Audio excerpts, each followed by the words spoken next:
It's time for the Potawatomi Fire Coaches Corner. Featuring two-time TBL Coach of the Year, Fire Head Coach Mark Danoff.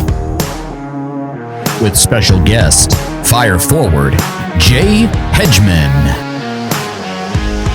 And now here's the host of the Coaches Corner, Chris Cox. Hello, everyone, and welcome to another episode of the Coaches Corner here on the Potawatomi Fire Broadcast Network. I'm Chris Cox. I'm joined by Fire Head Coach Mark Danoff. Later on in today's show, I'll be joined by Fire Forward Jay Hedgeman. Coach, it's been a couple of weeks since we've last had a Coaches Corner, and in that time, y'all played 4 games, and it was in a 7-day stretch, a real busy schedule for you last week, but y'all were able to come through unscathed, 4-0 on the season, now 12-1.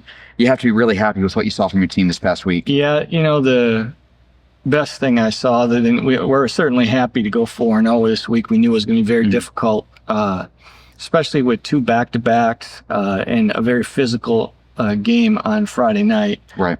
So we knew that was going to be, or I should say Saturday night. Wasn't it Saturday night? It was Saturday, yes. Saturday night with St. Louis was just the prep that we did the week before, preparing for it mentally and physically, and the things we did in practice that we felt we need to be better at over this stretch, and for us to carry it over into those games, all 4 games at a high level, was just very impressive by what the guys went out and did all week. Yeah, and you knew to get through last week, you would need all 10 guys on the roster to step up, and it really seemed like that everybody at one point or another had their moment. Absolutely. Whether they were a starter or off the bench, they all came in and contributed. They did what we needed them to do on that particular night or at that time. And it was a successful week for the entire team. You started last week going on the road, playing a back-to-back with San Antonio, and frankly, in those games, you dominated the clutch. 108-66 in the first game, 121-67 in game 2. Had to be happy with the way that you were able to kind of dominate those games to get guys rest. No, absolutely, and that was very helpful as we went later into the week, but it was really the way we started each of those games. We came out with so much energy, high activity, active hands, played with a lot of passion and urgency, which allowed us to build those leads early, and we kept it up throughout the entire game. And as we rotated guys in and out, that same intensity stayed for the entire 48 minutes on each night, especially with a back-to-back. The second night, there tends to be a little bit of fall-off. I thought we were really good. I think, too, it's really on Monday and Tuesday, you really saw the depth of this team come out because, you know, as you're trying to manage minutes, you need those bench guys to play more, to really step up. And Isaiah Wade, who made a start on Tuesday, he had a great Monday and Tuesday, averaging, I think, like 25 points. Yeah. Cam Williams had a great game on Tuesday. Ja'Kai Simmons had a great game. I mean, again, everybody stepped up for you. Yeah, and the thing that we got to remember is that, you know, we feel that we've got 8, 9 guys who can start for, you know, a lot of teams in this league. So when we bring guys in, we're really not bringing in guys who are bench players. We're bringing in starters off our bench, and we're just fortunate that way. Guys are willing to make sacrifices and limit minutes and shots and stuff as they want to be a part of our organization, and that allows us to be a deep basketball team. So when those guys come in, we expect them to produce at a high level, and they just had a really good week for us. Following in those games in San Antonio, you come back to Shawnee, then you have another tough back-to-back this time, as you mentioned, St. Louis on Saturday night, and then Little Rock on short rest Sunday afternoon. Those 2 games, as I'm sure you expected, were tougher. Oh, absolutely. As the week goes on, the grind gets a little bit harder, and especially playing 2 more very good teams with very strong rosters. So we weren't surprised by any of it. We knew that the entire week was going to be a tough, grinded out week to get through all 4 games, and we were hoping that if we could do enough, we'd get through 4-0 through this week.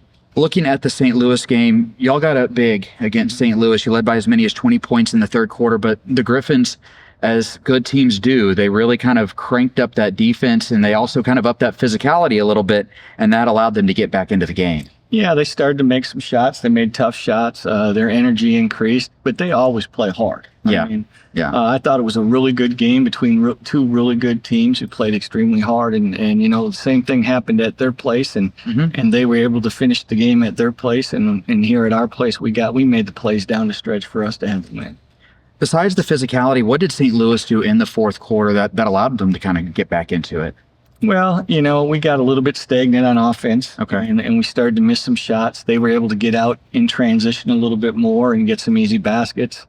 They have the ability to play inside now and pound the ball inside. And as the night goes on, that wears you down, especially with DeBerry, who's a very strong, physical, big guy. But I thought Paul did a really nice job on him. And momentum just kind of shifted by teams making shots and missing shots. We called timeout when they got it down to 8 or 10. Just talked about it, and even out of a media timeout, talked about how, defense is going to win this game, but you got to finish it with a rebound. And, they continued to make tough shots. Yeah. But then, we answered down the stretch, and then we made the stops necessary to win the game. With that St. Louis game, I know you always preach one game at a time, one step at a time. But considering that you've seen St. Louis, the past 2 years in the finals, and then St. Louis is actually the last team to beat you, and that was earlier this season, and then in game one of the finals in 2023, it does seem like that beating St. Louis on Saturday might have been a little bit of a bigger step than others. Well, I think it was important in the fact that we were able to, we said before we went the game that we don't owe them anything. We owe ourselves. We didn't play our best basketball game that night in St. Louis, and we let ourselves down. Mm-hmm. So it was really about us getting back to being us and allowing us to do what we're capable of doing to be successful. And we felt bad about the way we played, and don't take any credit away from St. Louis. They played very well. Right. But we had our chances. We had a poor start, but then we had our chances to win that game as well. So it was really about getting back to us and not owing anybody anything other than owing ourselves to come out and play at a high level. After that physical game against St. Louis, you have to turn around on short rest, play Little Rock. And it wasn't the prettiest of games, I think, for your guys, but y'all were able to fight through that physical and mental fatigue and get another big win. Yeah, well, we knew that, again, there was going to be some fall off, just because the quick turnaround, less than 24 hours, and fourth game in basically 6.5 days. Right, yeah. So, guys are going to be tired and sore all the way down the line, but we just had to grind it out and keep battling. Even when, Little Rock, to their credit, they came to play. They shot really well, played extremely hard. I really liked their roster. Was very strong coming in that weekend. But we continued to just grind. I kept telling the guys, even when we were behind in that first quarter, we're okay. Just keep working. Let's get some stops, and let's come back on the other end and finish some possessions, and we'll be right there. And as well as Little Rock played and as tired as we looked playing, I think we were down 5 at the end of the first quarter, and had a really good second quarter. We started to get things going. Our muscles were loosening up. The body was getting going. The juices were getting going. And we made a really nice run in the second quarter. And obviously we know Little Rock's not going to let up. They're going to fight to the end. So they were going to make it a game to the best of their ability. And, the guys just grinded out for the entire 48 minutes, and we come away with a win. I think, too, that back-to-back, I think it'll do a lot in preparing you guys for the playoffs as well. Obviously, you're going to see teams like St. Louis in the postseason, teams that are really, really good, even teams like Little Rock who can shoot the ball incredibly well.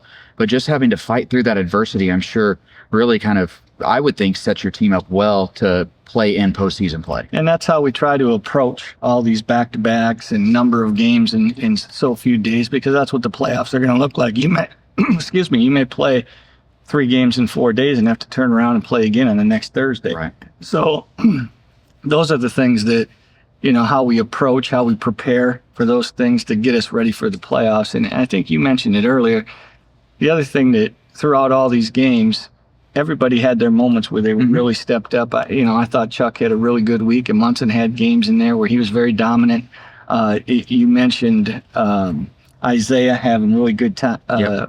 Couple days in San Antonio. Rick guarded the best scoring player on the other team all 4 games and had the output he did offensively. Paul was good at, and Cam came off the bench and shot really well. And Hedge, I thought Hedge was really good all week, but exceptional against Little Rock in the final game. So everybody had their moments and everybody contributes. And when you do that and you go back and you look at the score sheet, yeah, we always have somebody leading and scoring. But when you have 8 guys in double figures most every night, and the range is somewhere between 10 and 20, and you're getting balanced scoring and you're playing really good defense, you got a really good chance to be successful.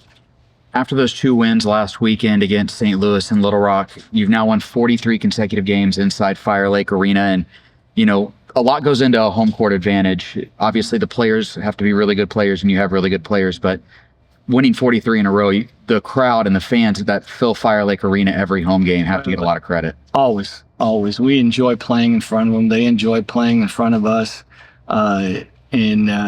You know, they help us. There's times when we need some help. We need some energy. We need a little juice from them. And I think there was the one time in the St. Louis game especially, I mean, they were into it the whole time, but Jakai, who had another great week, hits that 3 to put us up 1 in overtime. Yeah. I mean, I think the roof was going to come off this place. And I mean, Jakai hit big shots all week as well, but without them, it'd be much more difficult for us. We have the best fans in the TBL, and they're behind us 100%. Our players love playing in front of them and for them, and I think they enjoy the efforts that we're putting forward. All right, well, let's go ahead and take a break. And when Coach Danoff and I return, we'll talk about a schedule change that's leading to another back-to-back for the Fire this week. This is the Coach's Corner here on the Potawatomi Fire Broadcast Network. Are you ready to elevate your business with a new technology partner? Vive provides lightning-fast fiber internet up to 10 gigs, along with powerful technology solutions that enhance your security, productivity, and efficiency. Our dedicated team of business consultants will identify your business needs and recommend solutions to address your challenges. Don't wait. Claim your free technology evaluation today. Visit business.vivebroadband.com and discover why Vive is the premier choice for your business success. It's a quarter after 1. Lady A, live in concert. Friday, June 20th, 8 p.m., Grand Casino Hotel and Resort. 7-time Grammy Award winners, Lady A. On sale now at grandboxoffice.com. Lady A Live. Welcome back to the Coach's Corner here on the Potawatomi Fire Broadcast Network. I'm Chris Cox. I'm joined by Fire head coach Mark Danoff. And Coach, you knew that this would be another big weekend for your Fire, but it might have gotten a little bit tougher now. You all were originally set to host San Antonio on Friday and then go to Enid Sunday afternoon. That Sunday afternoon game has now been moved to Thursday night. So you'll go to Enid Thursday night before hosting San Antonio Friday night. Again, another back-to-back, making things a little bit more difficult for you. Yeah, I mean, the back-to-backs are hard, but everybody has to go through it at some point throughout the season. You know, there's going to be weekends that are always tough. And I know we took a couple days off this week, and we're not getting as much rest as we might have liked. But, you know, our guys are built just for this. You know, we talked about our depth. We talked about the reason we brought the guys in that we did, and they're able to compete at a high level multiple nights. They don't even like when they have to only play 1 game a week. They prefer to play 2. Does it have to be back to back? You know, it's fine, but we prefer a day in between. But these guys are built for it. Does it help that you're playing 2 teams that you're very familiar with? You obviously just played San Antonio last week, and then you've played Enid so much over the past few years that you're very familiar with what both teams want to do. Yeah, especially with short prep. You know, the fact that we had San Antonio just 5-6 days ago, that will be very helpful in our preparation. I'm sure that they've had some days off now. They may make some adjustments and things like that. And then Enid, we'll play them several times now. We've played them 3 times. This will be the 4th time. And we know the things that they like to do. But again, they've had some time off. They've had a chance to watch film. They are going to make their adjustments to the things we do and the things that they want to do against us. So limited time, sure. But, you know, one thing that I'm really proud of our guys is that we make great in-game adjustments and have great communication and lean on each other. And as always, we try to stay connected on a high level. Enid's lost 4 out of their last 5, and including a couple of games to you guys. What do you think has led to that little slide from Enid? Well, you know, those games are close. So they're right there against everybody. And I've seen the improvement from their team throughout the year and throughout the season. I think they've got some injuries They've been missing a couple people here and there, whether it be injury or whatnot. But they play extremely hard. They're connected as well. They do a great job of executing the things the coach wants them to do. They're well prepared, and I know they're going to we're going to go there, I guess, and they're going to be ready to go come Thursday night, and they'll be prepared and ready to give us everything that we want. What are you expecting to see from Enid? Well, they play really hard man-to-man defense. They're gonna get out, switch a lot of things. We'll see some very aggressive trapping and aggressive play, trying to deflect some balls as they go inside into the paint, hoping to create some offense for them in transition. And then on the other end, they're going to run their stuff. They execute it very well. You're going to see a lot of ball screens with the shake-up. You're going to see a lot of open side, two-man game stuff to try to get the ball on the roll or option out our backside help. And a lot of handoffs, a lot of pick and roll type actions that we've got to be prepared for, protect our paint and limit them to one shot. After that game, like I said, it will be another quick turnaround as y'all come back home to host San Antonio. And while y'all just got 2 big wins in San Antonio on Monday and Tuesday of last week, you know that this San Antonio team has some talent and they have some guys that can score. Yeah, and I think they're going to have some guys back. They had one young man that got sick for our second game. He did not play, and they had a young man that got hurt. Garrett got hurt right before us, so I'm imagining that he will be back for this week. He tried to come back while we played him, but just couldn't go. So I think their depth will improve. They're very good on the perimeter. They shoot the ball extremely well. That can keep them in games and build leads for them and provide them with a lot of confidence. But I was impressed with their bigs. Played very well this week when we were down there. Showed that they've been working and finding ways to produce for them. So they'll be ready to play. And I don't get caught up too much in what the score was last time we played them or anything like that. We've got to show up and do what we do on both ends of the floor at the highest level to be successful. In that trip to San Antonio last week, we saw your bench play a lot. We already talked about that a little bit, but can we expect to see maybe a few more minutes than normal from your bench on Friday? Well, I'm hoping so, yeah, for sure. Both games. Yeah. All right. Well, Coach, finally, what's it going to take for your Fire to get another pair of wins and get to 14-1? We got to continue to be mentally and physically tough through this grind of their schedule. We're gonna have to be road warriors at Enid. We're going to have to do what we do on both ends of the floor at a high level, but really stay connected, lean on each other when needed, and have great starts and follow through throughout 48 minutes. All right, Coach. Thank you very much. Yep, thank you. Let's go ahead and take another break. When I come back, I'll be joined by Fire forward Jay Hedgeman. This is the Coach's Corner here on the Potawatomi Fire Broadcast Network. You know what this program needs?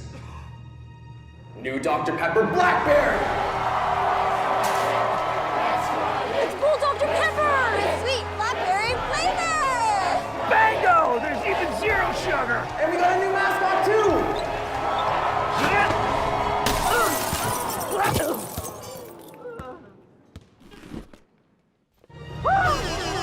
Oh, that's sweet! Try new Dr. Pepper Blackberry. It's a pepper thing!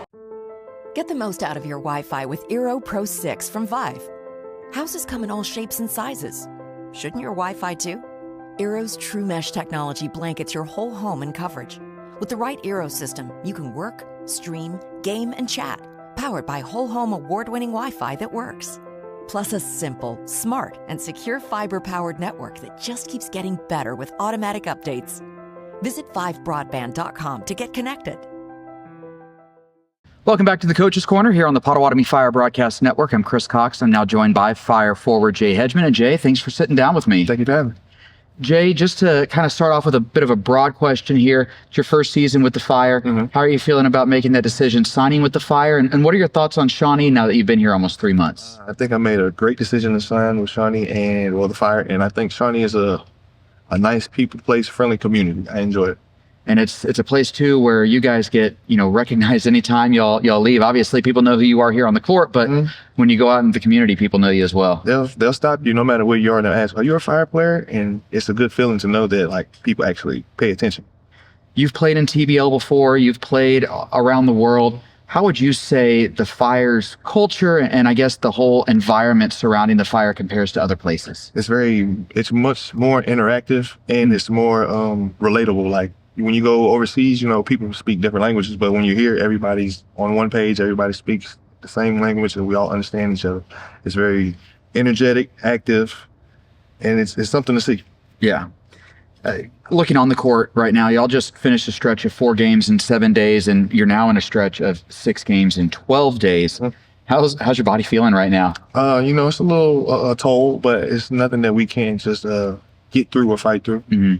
I think fans, and myself included in this, we can see the physical toll that it takes. We see you guys get tired on the court. We see you guys kind of maybe after the game limping a little bit with ice, whatever it might be. Mm-hmm. But talk a little bit about the mental fatigue that also goes in with playing this much. The mental fatigue is probably the toughest part, because it's like you gotta find it. You gotta dig deep and tell yourself, like, hey, you may feel like you're out of gas, but keep pushing, like, because there's some people that's behind you that's gonna back you up. Don't lose your faith. Just keep going. For a player like yourself, you come off the bench, you're expected to kind of give almost instant energy when you get into the game. Mm-hmm. How tough is it playing this kind of a stretch? Because, the starters, they get in there, they might have 3, 4, 5 minutes to kind of work themselves into a groove. Mm-hmm. You don't have that luxury. As crazy as it may seem, it's not that hard, because you just I sit there and I see what they're doing, and then I kind of decipher on what is it that I can do to help, if that makes sense. Yeah, so you're able to kind of analyze, Yeah, analyze from the bench, watch from the bench, and know what you need to do once you get in. Yes, sir. Coach Danoff, he always preaches taking things one day at a time, one step at a time. I know he likes to use that step metaphor a lot. I'm sure you've heard that a ton. Does it help really doing that when you're in a stretch like this, just focusing, okay, we have Enid on Thursday. I don't need to worry about San Antonio Friday, just Enid right now. Yeah, because when you start thinking ahead, you start getting past what you need to get past. So you might think, okay, I have Enid and then I have the second game. You might think about the second game and dismine the first game. You got to take it one day at a time. Respect everything that you approach it with respect. Don't just dismiss it because, you might think you're the better opponent. Always act like I put my jersey on the same way they put their jersey on. Have respect for it. When you get to the end of one of these tough stretches, you kind of thought you were there after the Little Rock game, and you'll be there again on Friday when you take on San Antonio. How do you make sure also that mentally you might not, for lack of a better term, check out too early? Because I would imagine, too, a team that you've beaten a lot, like Little Rock, like San Antonio, it'd be easy to be like, okay, we're done, but you still got to play them. It's that thing of never losing faith. Like, all guys, we all trust in each other. So it's like we never, ever just count ourselves out. It's always fight to the last buzzer. That's all we have. Now that you've been with this team for a while, and after this weekend, you'll have finished about 3/4 of the regular season. As y'all try to finish off the regular season strong and get set for the playoffs, where are areas that you think this team can improve? We just got to keep improving on our toughness and grit. Like, we have the skill set. It's just about the effort. The effort is where we need to and where we will improve. How can you help the team improve with that effort? Just communication and being active. They say you have to be able to take the advice that you give. So, as much as I'm telling them and trying to be active, I got to actually set an example too. So that way it's like, oh, okay, he's serious. That way we all can be serious. And then just kind of a final question, Jay, what are your expectations for this team moving forward? To be honest, I just have expectations to be great. Whatever the outcome is, it's like, we have very high potential. So the sky is very much the limit for us. All right, Jay, thank you very much. I appreciate you for having me. Thank you. That's going to do it for this episode of the Coach's Corner. Don't forget the Fire will play in Enid on Thursday. That game will tip off at 7 p.m. from the Stride Bank Center in Enid. You can catch the game on TBL TV. You can also listen to my call of the game on KGFF Radio. The Fire's next home game will be this Friday night as they host the San Antonio Clutch here inside Fire Lake Arena. It's also Frito-Lay night. The Frito-Lay people will be giving away bags of chips and Cheetos, and we'll even have, I think, a special appearance from Chester the Cheetah, the Cheetos mascot. So that'll be fun to see as well. So again, that game will be Friday night, 7 o'clock here inside Fire Lake Arena. You can get tickets to that game at PottawatomiFire.com/tickets. You can also call the Fire Lake Arena box office or just come up to the box office on game day and you'll be able to get a ticket there as well. Be sure to follow the Fire on social media to stay up to date with all the latest news and information. You can find the Fire on Twitter, X, Instagram, Facebook, and YouTube. You can also find out a lot of information about the Fire by visiting the website, PottawatomiFire.com. That's going to do it for us today. For Fire head coach Mark Danoff and forward Jay Hedgeman, I'm Chris Cox, and I'll talk to you next time right here on the Potawatomi Fire Broadcast Network.